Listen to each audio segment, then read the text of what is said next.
Henry, please keep away from that window. Don't take chances if you think we're in danger. Elsa, she's going to see that man next door again. I don't like it. Oh, I don't worry about her. It's all right, dear brother. Just don't take unnecessary risks.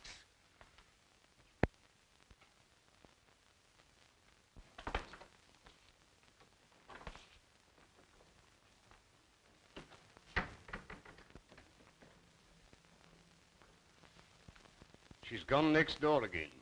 I know it. I saw her. Yes, sir. Thought you'd like to know, that's all. Good afternoon, Miss Murphy. How are you today? Fine, Miss Carson. Thank you for asking. Go right in.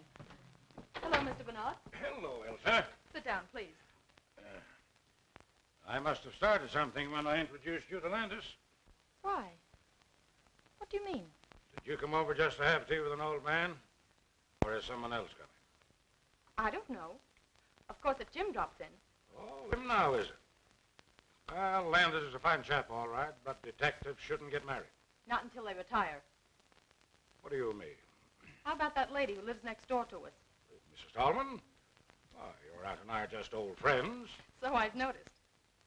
Say, if you get any more crazy notions about me, you can meet Landis in your uncle's home instead of my garden. If you knew how I've hated my uncle's house, and now it's even worse. I've wanted to talk to you about this, Mr. Bernard.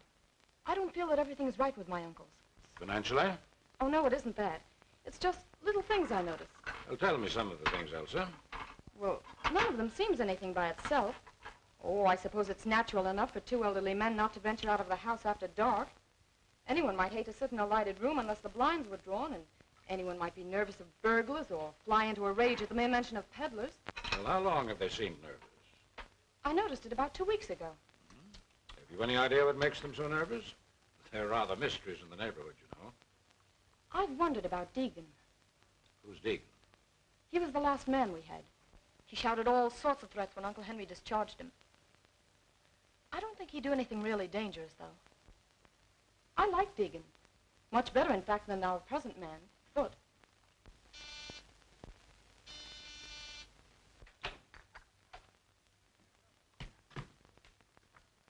Good afternoon, Mr. Bernard.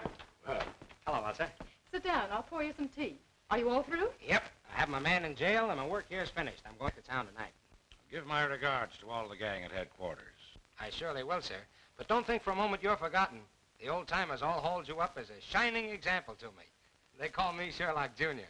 Well, the old ways have certain merits. Don't disregard them entirely.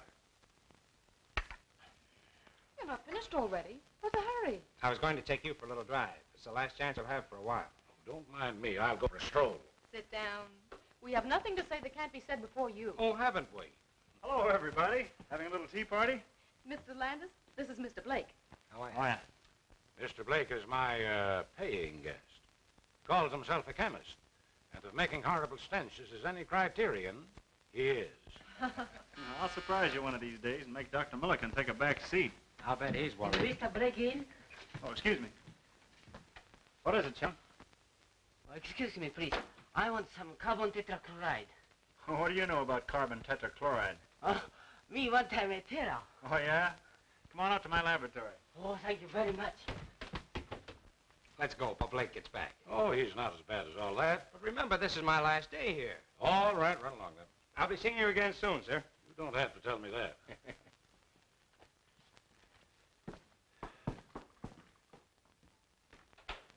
What a glorious thing youth is. Pity it's wasted on the young. I beg your pardon, sir? Oh, nothing, nothing. Aren't you going to let Mr. Blake have some tea? What's the matter, Blake? Oh, nothing. Has Miss Carson gone? That's your hated rival kidnapper. Who is he? Oh, a youngster who got on the detective force through political pull, then upset all predictions by making good. I should think she's better than that. She'll inherit all her uncle's money, won't she? Yes, and the old misers are quite wealthy, too. You said you'd see the way was clear for me, and you haven't kept your bargain. Keep a civil tongue in your head, you pup. You better talk to her, or... Or what? You'll find out. Any more of this double-crossing, and I'll wring that scrawny old neck of yours.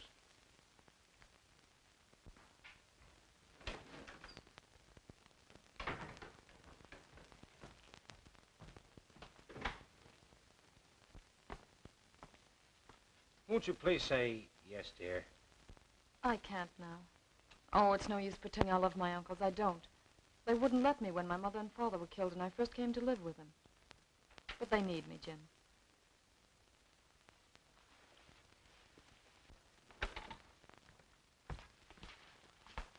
I saw you, you rake. Under my very nose. Now get into the house, you baggage. Hold on, sir. You must be crazy. I'll show you a load of buckshot how crazy I am. Get out of here. Wait, Elsa! I'm going to marry your niece whether you like it or not. Over my dead body. That may be a prophecy. What's that? Excitement is dangerous to a man of your age.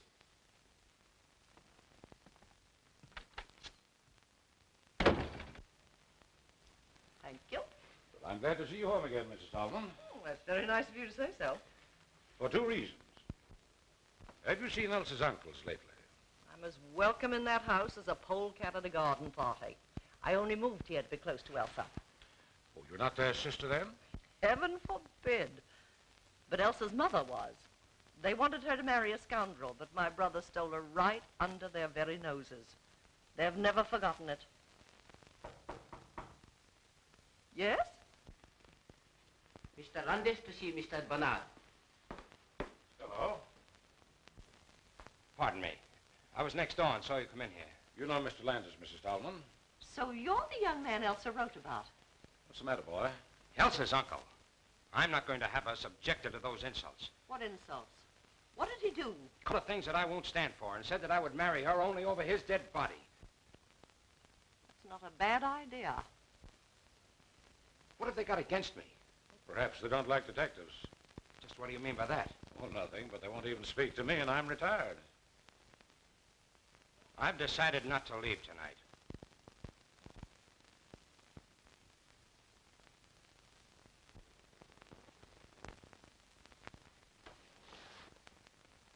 Henry, there's a man sneaking about the garden. What'd you tell me about keeping away from the window? What are you trying to do, make a target of yourself? But whom are you afraid of, Henry? You'll know soon enough if you're not more careful.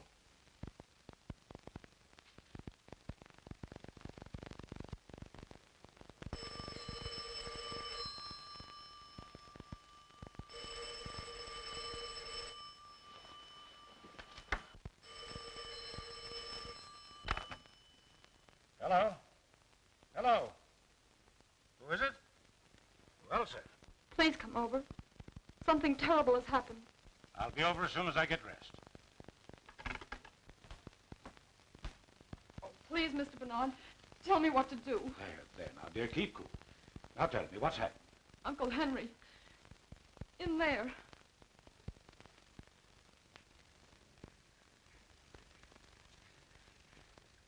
Oh, no, no. I can't go in there again.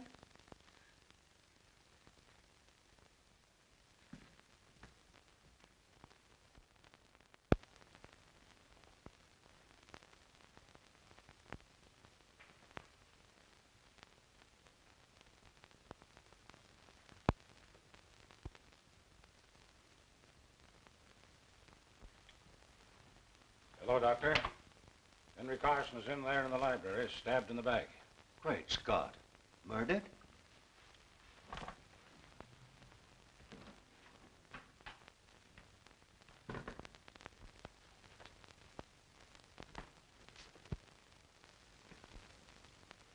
Good. Well, this is the one time I didn't expect to see you, as if you'd stepped out of a bandbox. Did you think I'd be wearing an old flannel nightshirt?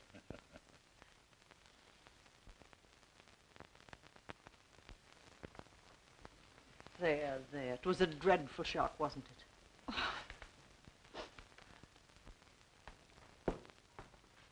Come in and stay at the door, Jim. Well, I'm glad you're on this case, young fellow. Thanks. The body's in the library. There's Foote who first found it. Tell Mr. Landis all you know, will you, Foote? Unless you'd rather look in the library first. Anything you suggest. I suppose you'll take charge. Oh, no. I'm on the shelf, but I'll help you if you want me to. Thanks. What do you know about it? I woke about 2 o'clock, sir.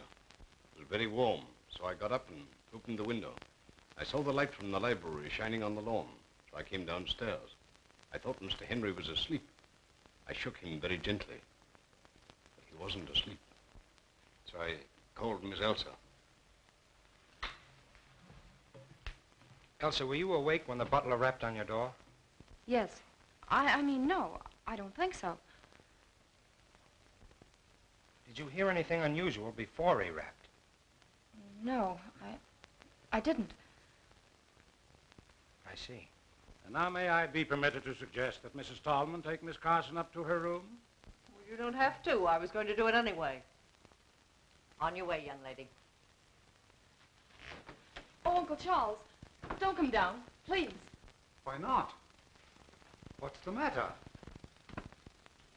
We hope to break it to you gently, Charles, but you'll have to know it sooner or later. What is it? Why don't you tell me? It's Uncle Henry. He's dead. Dead? Henry. I knew it. My poor brother. I'll go next.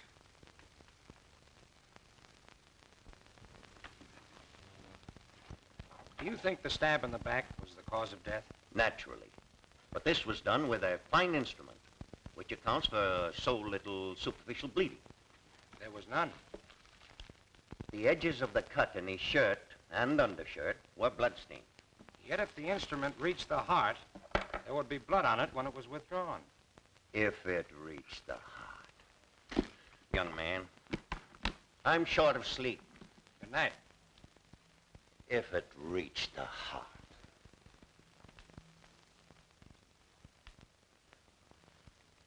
Seems annoyed, doesn't he? Well, naturally. First you doubt the wound as the cause of death. Then you talk about it having reached the heart. That's right. So I think I'll be saying good night, too. Now, listen. I don't want to bother you if you're not interested, but I'd be mighty grateful for your advice and assistance. Will you help? Well, if you put it that way, I'll do what I can. Okay. Would you prefer to work independently, or shall we compare notes as we go along? Well, we'll make notes as we go along and then draw our own conclusions. Swell. Now, if you don't mind, I'll start with this room. All right, young fella, go ahead. I'll follow you.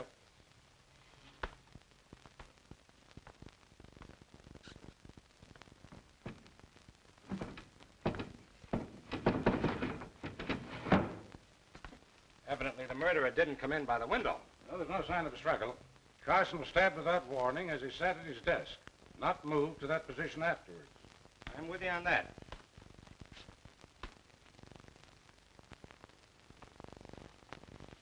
Hey, look here a minute. How do you suppose that blood got there? Did you expect to find it? No, just noticed it. What do you make of it? I don't make anything of it unless someone cut himself accidentally. Carson's wound never bled like that.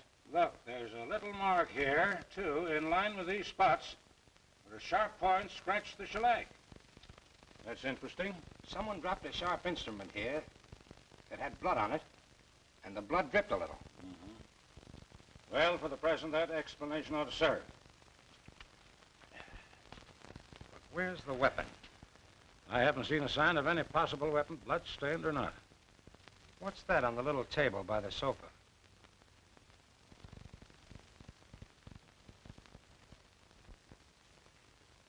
An empty scabbard. Doesn't look as though it would fit the weapon that inflicted the wound. Possibly not. And that's interesting, too. But where's the weapon that belongs to it? Might be worth finding out. Well, we'll look into that tomorrow. Meanwhile, is there anything more you want to do tonight? I don't want to keep you up, but I'd like to sleep on this with as much information as I can get. You know more about the household, and you were here first. All right, come over to my house, and I'll give you 15 minutes.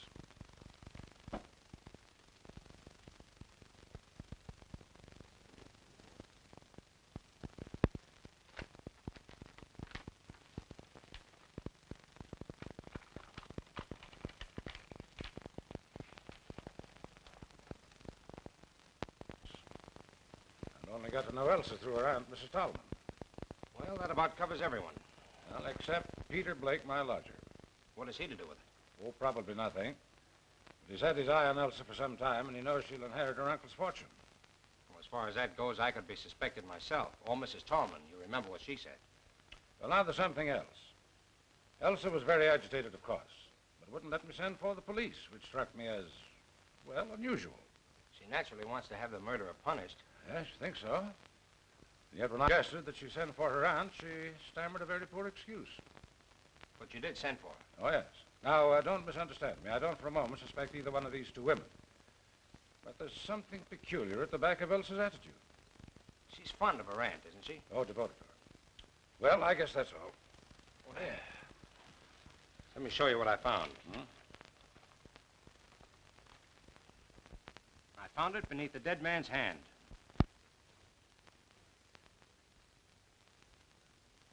Interesting. What else?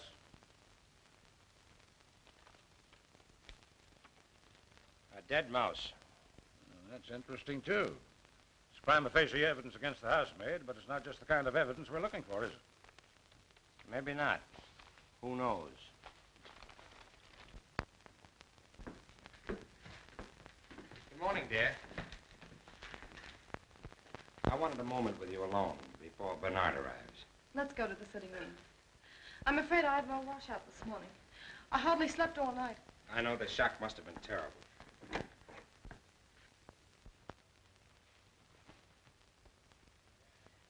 Jim, I'm terribly upset. There, don't worry. We found a number of clues. Mr. Bernard. Just wait outside. Well, good morning, dear. Morning. Any inspirations in the night? No, but I've arranged for the autopsy and had a look over the grounds. I was just going to ask about this man Deegan. Do you think he had anything to do with last night's tragedy? I don't think so. I don't know. Of course not. Elsa, were your uncles still engaged in business? I believe Uncle Henry wasn't away. They seldom went out, but Uncle Henry wrote a good many letters. It was he who handled the details, then? I suppose so. But you know nothing of the nature of their business. They never talked much of it. Some real estate investments, I think. You never overheard them mention an enemy? No, I never have. Would it be possible for us to see your Uncle Charles for a moment? Oh, no, you mustn't. Please, don't disturb him now.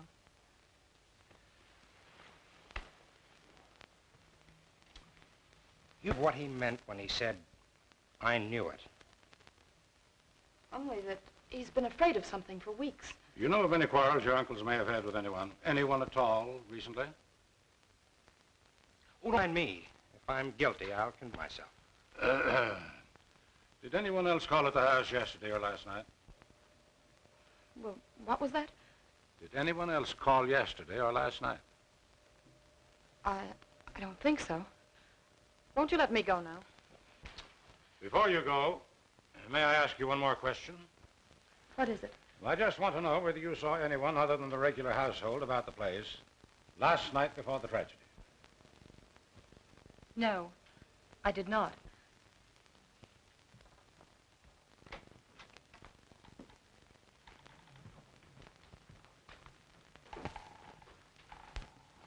Come in, Bud.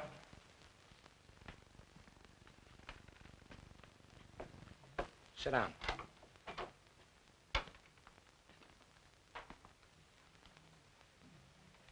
I have a few questions to ask you. This is unlocked, Foot. Did you lock it last night? No, sir. Miss Elsa is in the habit of doing that before she retires. But you locked up the rest of the house. Yes, sir. When I retired, the cook was reading in the kitchen. Mr. Henry was in the library, and Miss Elsa was in her room, I believe. Is there anyone else in the household? The housemaid, Helen Smith. Thanks, that's all. Send the cook in to us. Oh, wait. Did you see or hear anyone last night? Not exactly. What do you mean by that? Nothing, sir. Okay, send the cook in. A little experiment in psychology. Foot knows that we know he's holding something back. You'll have a good alibi. All the better. We'll check it and place him in the case one way or another. Come in. I'm afraid I don't know your name. Miss Dubbin, sir. Now, Miss Dubbin, I want you to tell me what happened last night. Sit down, please. Well, it was after dinner when the dishes was washed up with the help of Helen Smith, who is always neat and helpful with a quiet tongue and tidy ways. Not like that Mr. Foote who thinks he owns the house. Skip that. Go ahead. Mr. Foote had some silver to polish in the pantry, so I settled down to read a book called Passions in the Purple. And, sir, while I don't go much for princes or princesses in a rule, I must say those two was as deserving a pair of young lovers as you could ever hope to find. Exactly. And after you read about them for a while, you went to bed. Yes, sir. But it was quite late. And then I had such a fright. What frightened you? It was nearly midnight when suddenly I looked up from the book page as if some power outside myself had drawn my eyes to the window. And there was a man's face, right up against the glass. I nearly fell off at the chair, because in the book the prince has been captured. Did you recognize the face? No, sir. I was much too scared. Did you warn Mr. Henry? Me warn Mr. Henry? With his terrible temper? No, sir. But I told Mr. Foote this morning. Quite right. We won't detain you any longer. You may go.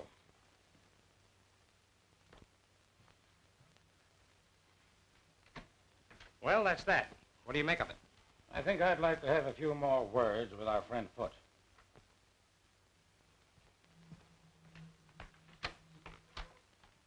Foote. We find we have a few more questions to ask you. Yes, sir? Have you put down any poison against rats or mice lately? No, sir. I didn't know of any having been put down. Say, by the way, why didn't you tell us about the face at the window last night? Slipped my memories. A few minutes ago, I asked you whether you saw or heard anyone last night. You answered, not exactly. Well, sir, I told you that I woke up shortly before 2 o'clock. I woke before that, around midnight, I believe. I was awakened by voices. A voice, anyway. Did you recognize the voice? Did you recall any words? No, sir. But I felt sure I'd been awakened by a voice. Did you get up? No, sir. Why did the murdered man fire Deacon? Sure I don't know, sir.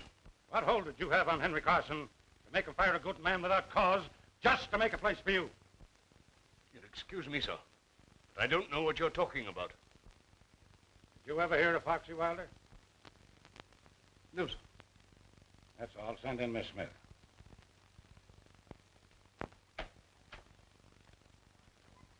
What was all that about? The shot in the dark that hit him.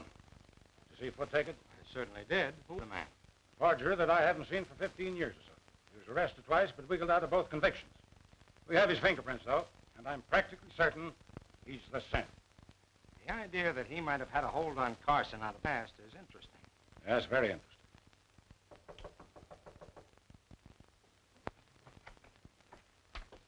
Take a seat, Miss Smith. I know nothing about the murder of Henry Carson. I was in bed and asleep by 10 o'clock. Miss Smith, did you sweep the library this morning? I did not. It was swept the day before. Did you dust the little table by the couch? Of course I did. Did you see the dagger there in its scabbard? Of course. To whom does the dagger belong? To...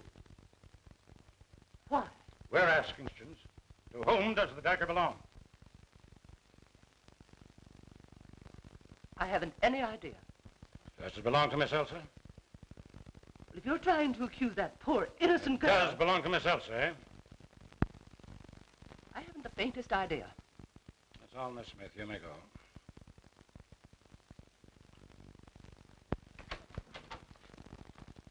Well, you found out what you wanted to know.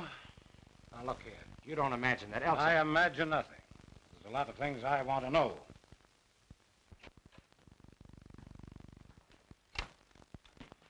Hello, what's up? Who? Henry Carson. He was a friend of yours, I believe. Well, I just knew him, sir.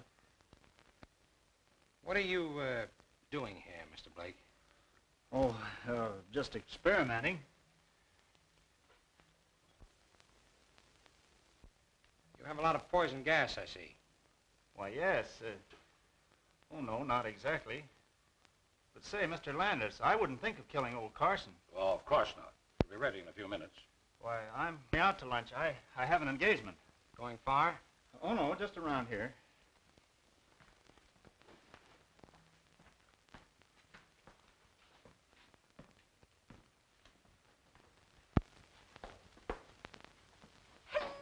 Well, you've just missed lunch.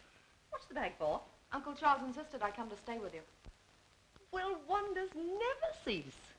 Well, you're welcome, my dear. Take any room you like upstairs and make yourself at home. Are you acting as convoys? Oh, no, we just met outside. Landis wanted to call on you, so I came to take care of him. Well, a lot of help you'd be. Step into the drawing room. Choong, take Miss Elsa's bag upstairs. We'll just see what they want. Sit down.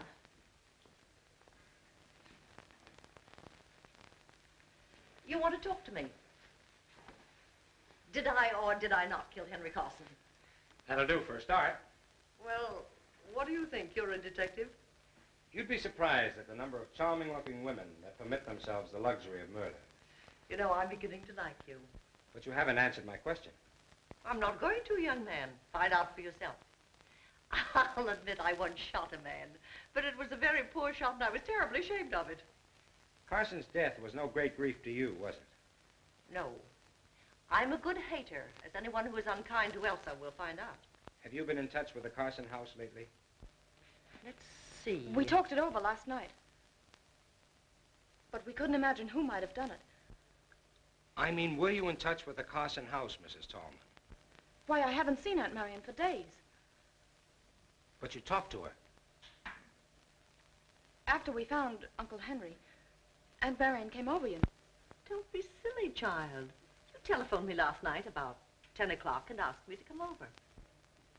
Why didn't you tell us that, Elsa? What has telephoning my aunt to do with the murder? It might have a lot to do with it. Did you go? No. I knew that a row with her uncle would just make matters worse for her. Was it because of the incident between your Uncle Henry and me? Yes, he was much worse after you left. Now, you mustn't let our visit upset either. Oh, certainly not. But on the other hand, Mrs. Tallman, I must ask you not to attempt to leave town. I have no intentions of leaving town. You'll find it very hard to arrest me while Choong is still with me. Good afternoon, gentlemen.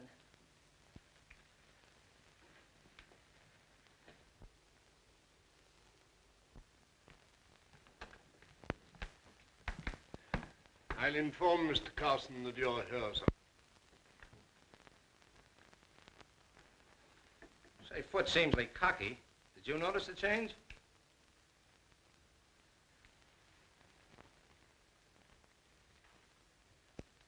What's the matter? Never going to speak to me again? Look here, young fella. What is the idea of that last crack to Miss Tallman? Too bad if it turns out to be her. You go chase yourself.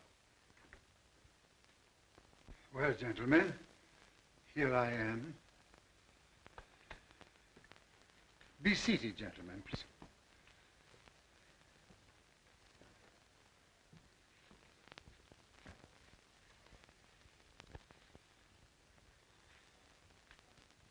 It's very kind of you to give us this info. We have no definite clue as yet, so we've been forced to come to you for help. I'm afraid there's little help that I can afford you. You see, my brother was a good man, but he had a violent temper, which made him many enemies. Cause for your nervousness of late. Figure sneaking about the grounds. Yeah. And at what time? I was reading in my room late at night. When I put out the light and opened the window, I figure there by the hedge. Did you describe the man at all? No, it was too dark. Did you hear anything last night? I was very tired, and I didn't wake up until Foot called me. I'm sorry I can be of so little assistance, but I'm here. Apprehensive yourself lately, haven't you? You said something about being the next to go. Yes. I regretted those words the moment I had spoken them. I had wished to frighten Elsa more than she'd been frightened already by the tragic fate of other. Mr. Carson, what do you know about Foot, your butler? Why, almost nothing. My brother hired him, I think, because of a letter that he wrote asking for a position. Foot is a friend out of the past. Yes, I suppose so, Mr. Bernard. I felt that sometimes he presumed upon it a little. Mr. Carson, I have one more question to ask. We found no trace of the weapon yet. Searched the house, Of course, gentlemen. Search wherever you will.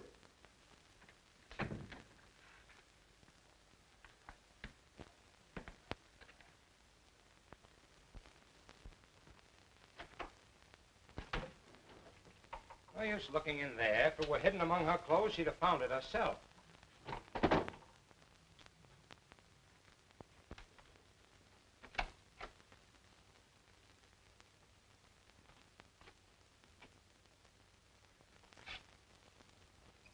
Curious? Look at it. What about it? Why, look at it. Elsa never wore a dress like that in her life. Well, maybe it belonged to her mother. Take a good look, will you, Landis? This dress has been worn recently. And look, the bottom of the skirt is muddy. The mud isn't quite dry, see? See, you're right. There's another odd thing. Look at that cut. Singed. Quite recent, too. Elsa must have been doing some cooking. Yes, and put her whole arm in the stove. Look at the length of that skirt. And another thing, it's too big for her. Looks more like a dress Mrs. Tallman might wear. I believe it'd fit her. I'm going to have a look at that stove. Meet you downstairs.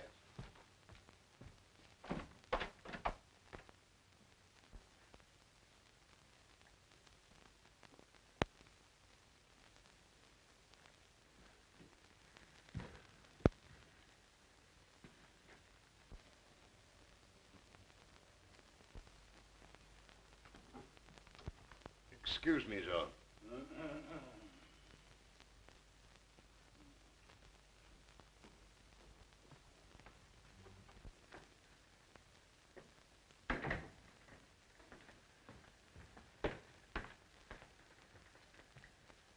I thought Foot was here.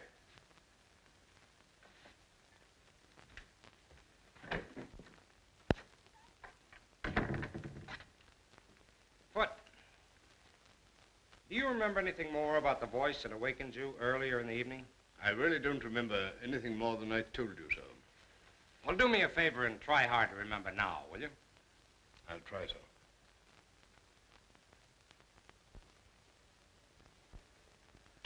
It's no good, sir. I really can't remember, and I don't want to lie about it. All right, keep on trying. I'll do that with pleasure, sir.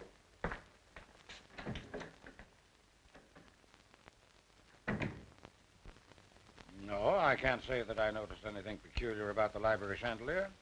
Well, I did. When we were waiting in there for Charles Carson, I happened to look up at it. One of the gas jets was fully open and parallel with the pipe. But great Scott, man, we would have smelled it. Oh, no, we wouldn't.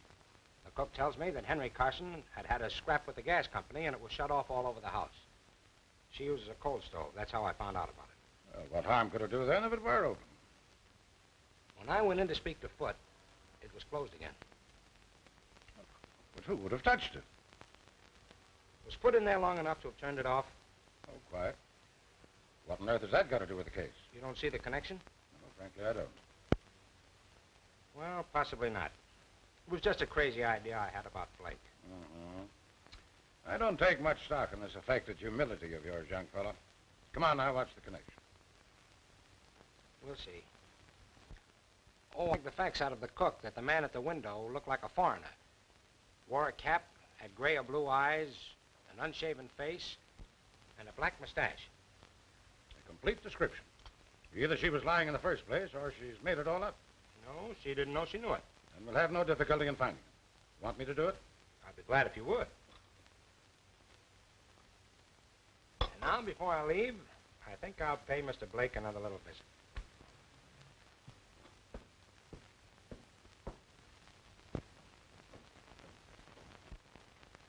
Look here, what do you want to know all this for? You prefer not to answer? No, I don't mind. I was only joking. The fact is, I'm working on a new infallible gas disinfectant for rooms where people have had contagious diseases. You have a number of gas containers here. What are they? Why, there's natural gas, there's And in those carboys? ether, ammonia, and chloroform. Is this the company that supplies you, Bar Chemical Company? Yes? Anyone come in here? Well, there was Choong, you know. But wait, that fellow Foot from over at Carson's was in here one day. What did he want? Well, I'd promised Elsa a good cleaning fluid for her gloves, and she sent Foot over for it. That was 3 days ago. What time did you go to bed last night? Oh, about 20 minutes after 11, I think. You didn't go out? No, of course not. You're lying, you know. What makes you think so? What time did you go out? Oh, about 10:30, I guess. No harm in going out for a breath of air. Where'd you go? Look here, you haven't any right to come here trying to third-degree me. You don't care to answer? No, I don't. Very well. Well, wait a minute. What are you going to do about it? Nothing for the moment.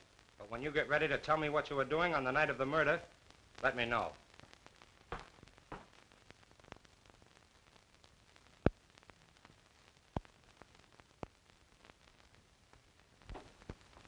Good morning, good morning. You're an early bird. Or haven't you been to bed? You realize this is the third day now and we're just about where we started? Oh, I wouldn't say that. Well, I'm anxious to hear what you found out yesterday. Good. Sit down, then. Oh, by the way, I checked on Deegan.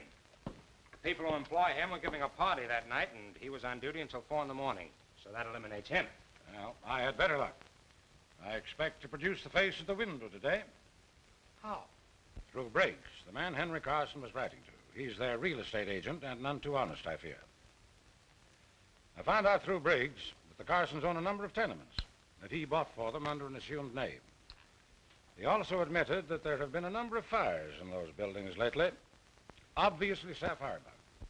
Were the buildings heavily insured? Yes, but that doesn't seem to be the angle. In fact, Henry Carson told Briggs to take steps to stop the fires. Briggs engaged a private detective, but the fires didn't stop. There was an attempt at firing one of the buildings on the very night Carson was murdered. What time? A little before midnight. Well, then the same man couldn't have killed Henry Carson. Yes, he'd have had time, only it wasn't a man. A woman? The private detective described her as being tall, dress of some dark material, small hat and a veil. She moved with a free, swinging stride, like a woman who'd been used to an outdoor life. But that's extraordinary. The description fits Mrs. Tallman.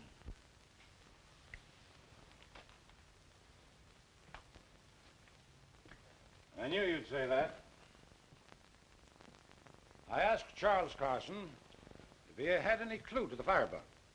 He's got someone in the back of his mind, but he wouldn't say. Though he hinted that the firebug and the murderer might be the same person. You think Mrs. Tallman couldn't have done it? That dress in Elsa's room. Well? If she had just escaped arrest and thought somebody was following her, and instead of making for her own home, she made for the Carsons, Henry Carson admitted her and swore at her for disturbing him. His voice, or hers, woke foot. In the heat of the moment, she picked up the dagger, stabbed Carson, then hurried to the hall. Now let's say that by that time, Elsa had come out into the upper hall, and so Mrs. Tallman pulled herself together, went upstairs to the girl, and borrowed another dress to go home in, leaving hers with the cinched cuff. So you figured that you put two and two together, eh? His attitude? Yes, but it wouldn't explain the face at the kitchen window, which is an exact description of one of Carson's out tenants, the man who lost his wife and child in one of the fires. Let's go see Foot. Good morning, Doctor. Yes, and I was here very late last night. Carson's in pretty bad shape. Now, what's the matter with those servants? I've rung 3 times. Oh, good morning. Takes you a long time to answer that bell. It isn't my job to open the door. It's Foot's. Will you send Foot to us, please, Miss Smith? Yes, sir. You could wait in the library.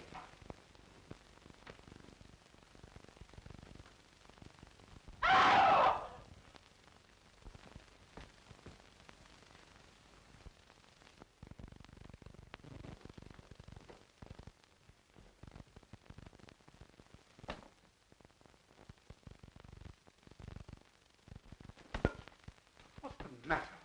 What happened? Foot! Foot! Oh, Mr. Landis, what's the matter? Foot isn't here, sir.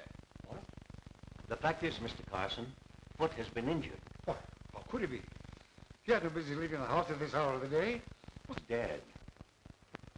Dead? Foot? Oh, nonsense. Now, don't get excited, Mr. Carson. Foot was killed last night. Murdered? Was he killed here? Mr. Landis, was he killed here? That's right. What does it mean?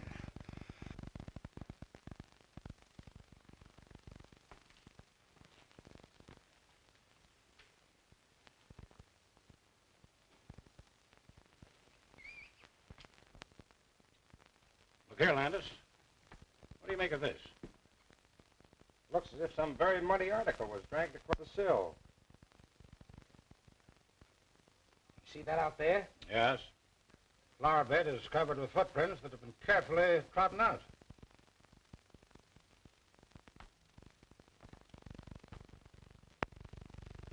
Did you look at... Oh, traces of... Your eyes are better than mine, young fellow. He must have dropped his dagger in the mud. Or buried it after the first murder and dug it up again for this one. Another murder, all right. Exactly. He's been dead probably 7 or 8 hours. He died instantly, or very nearly so. The wounds are very similar, and were probably made with the same instrument with which Henry Carson was stabbed. Yeah, just a minute. Where are you going? Let me go. Keep your hands off me, Jim Brooks. What do you mean, poking your nose into other people's business? Asking me where I'm going and doing. Stop that noise. You want Mr. Carson down here again? Well, I'm not going to stay in this house to be murdered, too. Go back to the kitchen. If you try to leave this house before I give you permission, I'll put you in jail.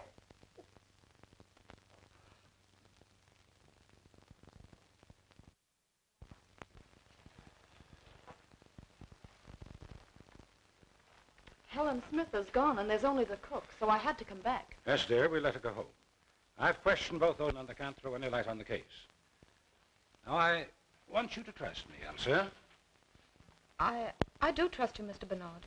Then I want you to tell me how you knew that your aunt came here at a late hour the night your uncle died. I can't. You'll tell Jim, and he already suspects Aunt Marion. She told me so. Now, my dear, you've asked me to help you, but you won't help me. I want to prove a record is clear, but I can't do it unless I know everything. I suppose I ought to trust you. I know you wouldn't say that, just find out. No, I wouldn't. All right. I got up to get a drink of water, and I heard the library door close and looked downstairs. What time is it? A little after 1 in the morning. What did you see? It seemed so treacherous. I saw my aunt. Was there a light down? Just a dim nightlight. But I called out, Aunt Marion. Yes, what did she say? She didn't say anything. She put her fingers to her lips. Then she waved me a kiss and hurried out the front door. What sort of clothes was she wearing? Something dark. A dark brown or green dress and a small hat. Could you see her face? Not clearly. There was very little light, and her face was in shadow. Well, could it have been the figure of the housemaid? I suppose it might. Oh, no, it couldn't. Aunt Marion waved a kiss to me. Helen would never do that. Could it have been the cook? No. Oh, Mr. Bernard, do you suppose it wasn't my aunt after all? Well, she didn't speak. And one might have the presence of mind when you called out Aunt Marion to play the part of your aunt. I hope you're right. I couldn't believe Aunt Marion would do anything so horrible. Oh, neither could I. But in the meantime, don't say anything about it to anyone, especially Mrs. Tallman. And don't worry. You are a comfort and a darling. I want you to promise me that you won't arrest Mrs. Tallman for 2 or 3 days. I'll call it a hunch if you like. All right, sir. I'll take a chance on your judgment. What are we doing here? I'm going to have another look at that dress.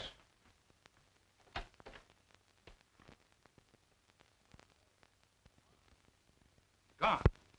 Gone. I'll have a chat with Elsa about it.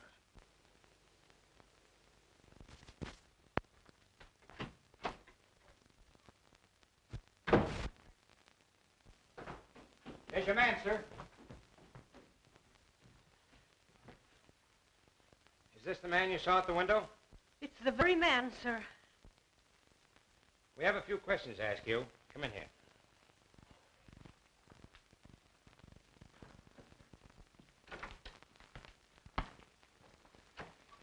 Sit down.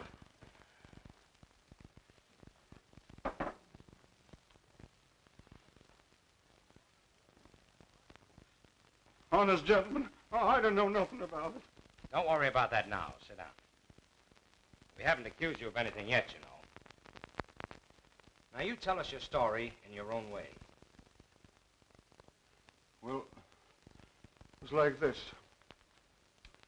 A month ago, I was a contented man with a wife and a baby. He was as pretty a kid as... Well, I'd been working one night, and I was getting home late. I saw a lot of people running towards my street, so So I ran too.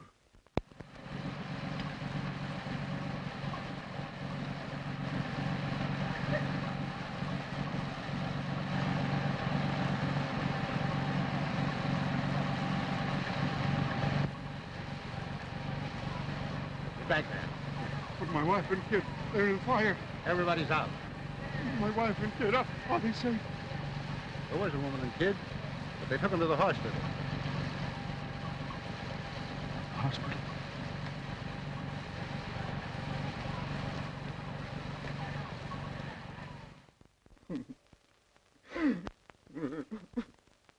Excuse me, gentlemen. I ain't been the same since that night. Well, I rushed over to the hospital, and there was Alice and little Bill lying in a bed together with a sheet pulled over their faces. So you set out to find the owner of the building? That's it, sir. All I was asking was the price of a tombstone, like Ellis had wanted, that's all. But Briggs, he wouldn't tell me. So a friend of mine in the fire department, he made him spell the names of the owners and their address. So you came out here? That's right, sir. But I couldn't get here till late because I got mixed up finding the place. Must have been about 11:30 by the time I got here. What did you do after you got to the house? Well, I looked in the back window. There was a woman there sitting and reading. Well, she let out a yell, so I ducked. You mean you went home? No, sir. I wanted my rights. I came round this window here, but all of a sudden the lights upstairs went out. So I ducked, scared somebody might look down and see me. That's just what happened. You were seen. Now come clean. So help me, I'm telling the truth. Well, after a while, I crept back and looked under the shade. At this desk here, there was an old man looking over some papers. Did you rap on the window? Not me, sir. I wasn't looking for trouble. I just walked along the house to see what kind of a car they had, to see if they was rich. The garage was empty, so I went home. Is that all? I guess that's all. But I didn't murder the old man. You better tell us everything, Bell. Oh, what's the use? You wouldn't believe me. Why don't you try? Well, it was like this, sir. The garage was all dark inside, but I carry a torch, and just as I took it out, something hissed at me from the back of the garage. Hissed at you? Yes, sir, I'll swear to it. It scared me so bad that I ducked again. Then how did you know there was no car there? Well, after a while, I came back, and I flashed on the torch, and that time I saw it. Well, what was it? I said you wouldn't believe me, but I'll take my oath it was a snake, wiggling away toward the back. You sure it wasn't a long red herring? I'll take my oath it was a snake. So you went home? Yes, sir. I went straight home as fast as I could. You were never near this place before? Well, I never found out the address till the day before. How could I come? You came again? I never did, sir. I never came near that place again. You came here last night, crept in, stabbed another man at that desk, just as you stabbed Henry Carson. I didn't, sir. I didn't. I swear I didn't. Where were you last night after midnight? I was in a picture show. Anybody with you to prove it? No, sir. I went alone. I'm going to send this fellow home now, but don't lose track of him for a few days. All right, Val. You can go home now. Home? And I'm going to see what I can do about raising the price of that tombstone. Thank you. Thank you, sir. Well, what do you make of it? Well, that was a shot in the dark that didn't strike home. But let's see else about that dress. I'm convinced that that dress was worn by the woman she mistook for her aunt. Do you really think it possible that it was Helen Smith or the cook? I didn't take the Helen Smith. She showed a vicious temper and was quite callous at leaving Elsa alone. And for a good cook, Miss Devon strikes me as being unconvincingly brainless. She told the truth about the man at the window. Yes. And she was the only person in the household that was up late the night that Henry Carson met his death. And so far as we know, she was alone downstairs with Foot last night when he died.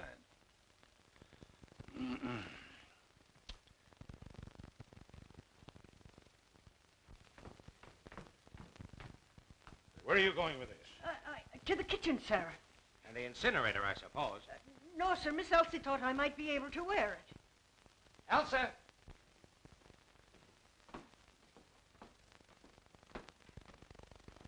Did you give this dress to the cook? Why, yes. I found it at the bottom of Foot's trunk. Foot? Well, Foot must have planted that dress in here. And it would be the logical place for him to hide anything else while Elsa was away.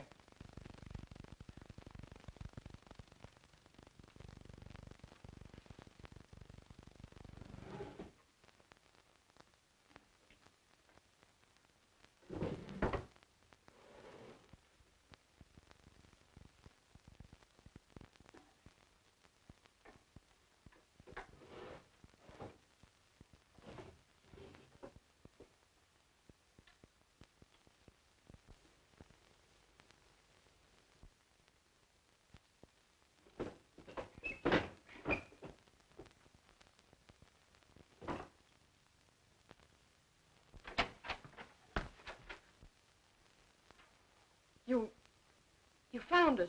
Yes, Elsa, where you hid it. Oh, I know I shouldn't have done it, but it lay there. Where? It lay on the floor of the library. Foot hadn't seen it, so I sent him for water. Then I ran upstairs and threw it in my wardrobe. That's why you called Mr. Bernard from upstairs, but why did you hide the dagger, Elsa? Oh, don't you understand?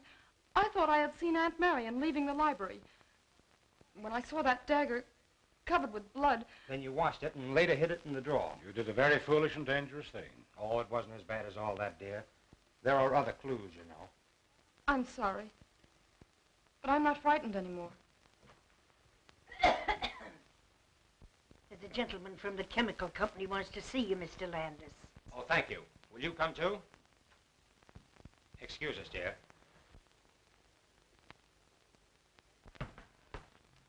Did you see Blake?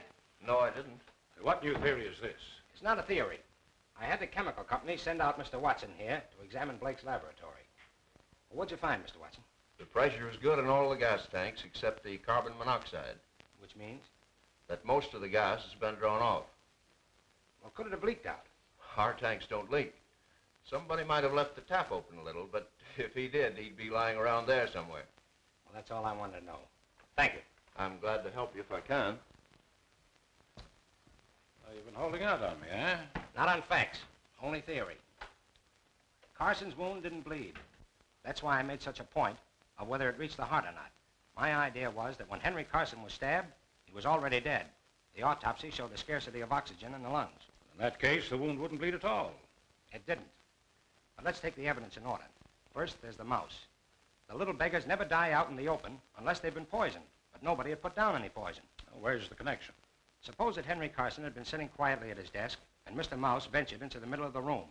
Then let's suppose that death suddenly gathered both man and mouse at the same instant. Carbon monoxide. Suppose we see if your lodger is in.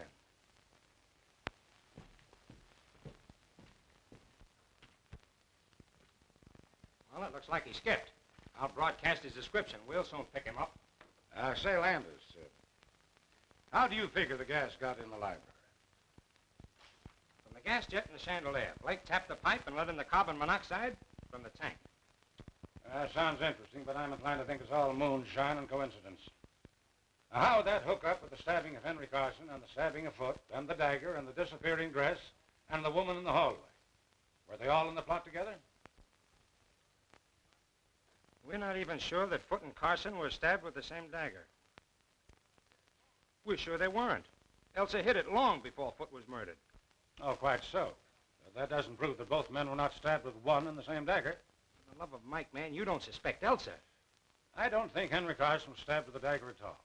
It was planted there. On the evidence of Elsa, the dagger was covered with blood, dripped on the floor. And yet the wound did not bleed. Whatever blood was on the weapon came off on the clothes when it was withdrawn.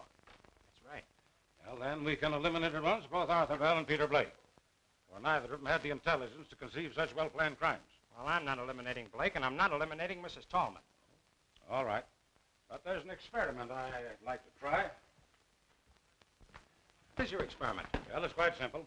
All I ask is that you place yourself at my disposal tonight and possibly tomorrow night. Okay. still have a man watching Mrs. Tallman, I want you to call him off. And let me convey to Mrs. Tallman in a roundabout way that you've done so. You agree? I do.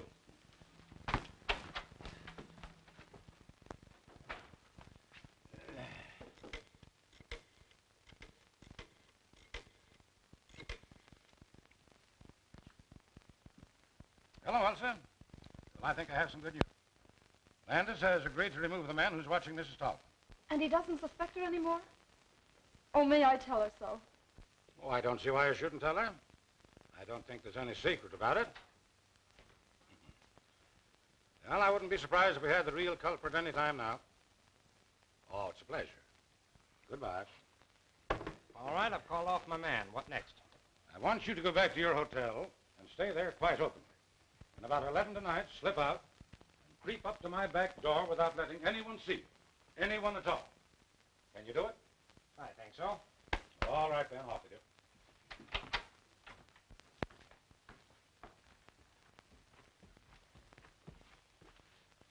I'm going to undress. You wait here until I come out again.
Say, what's the idea? That's the experiment. Don't talk, not a sound.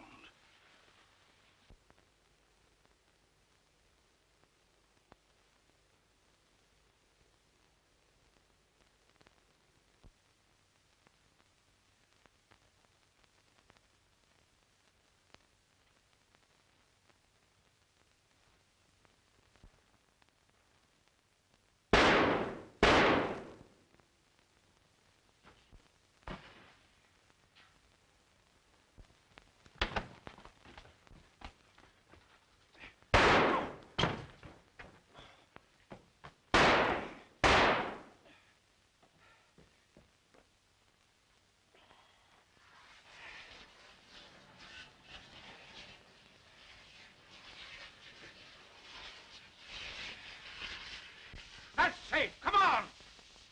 Are you hurt bad? Don't just brace me. Hurry, we must catch it. Where the deuce are you going? What is all this? Now, this is my show, Landis.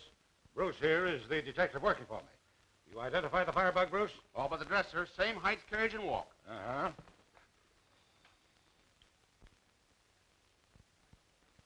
Mr. Landis, I know that I've done wrong. Would you tell me, please, if I'm to be incarcerated tonight or permitted to sleep here? What do you think we're going to charge you with? Well, dressing as a woman, I know it's illegal, but I wanted to find the murderer of my brother. We're saving you the trouble. We're charging you with the murder of your brother and the murder afoot, setting fire to your tenements, and the consequent death of Martha Bell's wife and child. Ridiculous. You know that I was in my room, and at what hour I put out my lights. Yes, I found the clockwork arrangement that put out your lights. Now I'm going to find the dagger with which you stabbed your victims. That was a smart idea of yours, planting the dagger smeared with your own blood. You see, I saw the first morning that you had adhesive tape on one of your fingers. Lies, lies, Mr. Landis. How long is this farce to continue? Until you confess. Come on, Landis. Let's find that dagger. I think I know where to look. One moment, gentlemen, please. I admit I'm the firebug. Unfortunately, I'm the miserable victim of a pathological mania. But I know nothing about the murder of my brother or afoot. That woman next door did it. You murdered them both. You fired your buildings for the insurance. Then you came home that night and found your brother, as you thought, asleep. With him out of the way, you would possess his fortune as well as your own. You saw the letter he was writing to Briggs, and you stabbed him to put an end to him and his interference. You're mad. But Elsa's cry awakened Foot, who came down and found you and Tallman in the tire. He proceeded to blackmail you. You lured him into the library, where you stabbed him as you did your brother. Pray, tell me, where is the weapon with which you imagine I killed my poor brother and Foot? It isn't in the house, so it must be somewhere in your course between the front door and the side door where you re-entered the house. Come on, Landis. We'll look the ground over again. Right. Oh, you've got your flashlight? Yes, well, we'll take Carson along.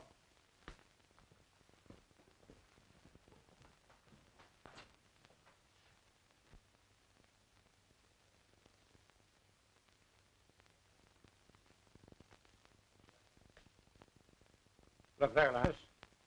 Doesn't seem strange that such a tall plant should be tied to such a short stake. That stake? That wouldn't help it any. Bruce, pull it up and let's have a look at it.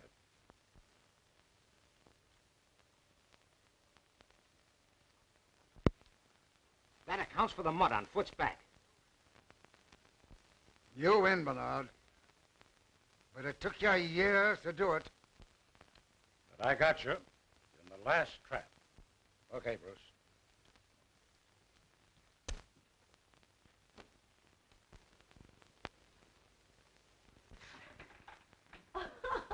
Cleared at last, and you're foiled again, Jack Dalton. I'm sorry, Mr. Tallman. Oh, forget it. I suppose you want to talk to the mastermind. Yes, but I wondered... Oh, I know what you're wondering. I'll just see if she's presentable. She's had quite a shock, you know. Yes, she must have had.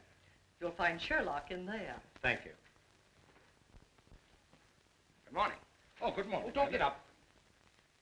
Say, now that it's all over, do you mind telling me how you happen to suspect Carson? Not at all. You took it for granted that Carson wouldn't murder his own brother, and you never looked his way. I didn't and did. That's all. Well, that's not all by a long shot. But I believe congratulations are in order. Oh. But don't forget, you must congratulate me, too. For what? Because I've got the man who really killed Carson. Blake? Yes, again. Say, what is this, a game? Where is the real murderer? I have him by the hand. Are you trying to kid me? I'm not kidding. You killed Henry Carson. I never could figure why Foot should turn back that gas jet in the library. It didn't make sense. But you were there, too. It was easy for you to enter the library while I was talking to the cook. Go ahead. Carson's last words when he was caught implied that you had known each other before, but you were certainly not old friends. So you must have been enemies. You on the side of the law, he against it. So far, you're right. But not once could I get evidence to justify an arrest. Now, what else, young fella? There was Arthur Bell and the hiss of the snake. I took another look at the Carson garage this afternoon. In the back wall, behind the firewood, is a small hole recently bored leading to your garage. And there were yards of rubber tubing in the back seat of your car. Naturally. It's no dice. You'd already opened the gas jet in the library that day you called about the fence. Mm-hmm. What else? You made sure that Henry Carson was at his desk. Then you connected the tube with the gas jet in the garage. You then went back to your own garage, connected the tube to the tank, and turned on the gas. That was the hiss that scared Bell. You let in enough gas to kill a dozen men and a mouse. Then you drew back the tube, and it was the end of that writhing tube that Bell saw. Of course, he thought it was a snake. And the confessed stabbing of Henry by Charles. Henry Carson was as dead as that mouse when his brother stabbed him. An interesting bit of reasoning. How long have you believed it? I suspected it days ago. You were so down on my theory of gas and so unwilling to involve Blake. Landis, you've done some fine reasoning. I never thought you'd figure it out. But you don't know the harm those two men have done. I came here to live with no idea but to trap them. You see, we never actually met, but they knew me as well as I knew them. Hello. Are you two still congratulating each other? We're pretty good. Well, there's someone outside who thinks so, too. Oh, you'll pardon me if I carry this investigation a little further. Won't you sit down, Mrs. Tallman? Certainly. Well, I suppose you're very busy now with Choong gone and Elsa on your hands, but if you have a minute, I've got something to tell you and something to ask you. An hour, if you like. Well, I thought you'd like to know that Landis has traced the murder of Henry Carson To me. What? But you didn't do it. Oh, of course not, but I've practically confessed it, and Landis has let the matter drop. Well, I'll be... Shh. It's all right, it's all right. What else could I do? You see, I found some rubber tubing that belonged to you hidden behind the firewood in the garage. I pawed it over to hide your fingerprints and leave my own, then I hid in the back of my car. But will you tell me, please, in confidence, how you got that tank of carbon monoxide to asphyxiate Henry Carson that night? That's the only thing I don't understand, the only thing that doesn't fit. Do you mean to say that you confessed to such a crime to shield me? What else could I do? But I didn't do it. What? Then who the heck did? Well, you're just in time, children. For what? You accused Mr. Bernard of killing Carson. Now I'm going to tell you who really came. 2 weeks ago, I was fool enough to remark in Choong's hearing that if somebody would only murder Henry Carson, I'd be the happiest woman in the world. The morning after Henry was killed, I remembered. And knowing Choong's devotion to me, I accused him of it. He blandly admitted that he pried open a window, sneaked into your house, stole the gas from Blake's laboratory, and asphyxiated the old scoundrel. Well, I'll be... Shh. But he'll have to be arrested. Why, certainly. Where is he? On his way to China. Nevertheless, we'll get him. You were wondering where we'd spend our honeymoon. Well, it looks like China to me. You're a man, Thorben. Oh, fool. Well, have it your own way. But I'll tell you what I'll do. I'll marry you. Who asked you? Hold your tongue. I'm not asking you, I'm telling you.